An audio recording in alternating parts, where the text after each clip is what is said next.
Sate kambingnya sudah masak. Jangan lupa ya teman-teman, subscribe, share, like, dan komen. Pahanya kita fillet untuk bikin sate kambing. Nah, sate kambing ini sebanyak 300 gram kita bumbui 1 ruas jari, jahe 4 siung bawang putih, asam 1 sendok makan sendok teh, ketumbar 1 sendok teh, merica kita bumbui, garam sedikit, jangan banyak-banyak, kalau mau dikasih bumbu kaldu terserah. Nah, sekarang udah selesai itu, udah kita tumis, kita marinasi dulu bermalam. Kalau bermalam lebih bagus.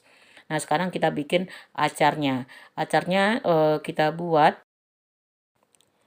5 buah cabai merah, 1 buah tomat, 4 siung bawang merah, 2 sendok makan kecap.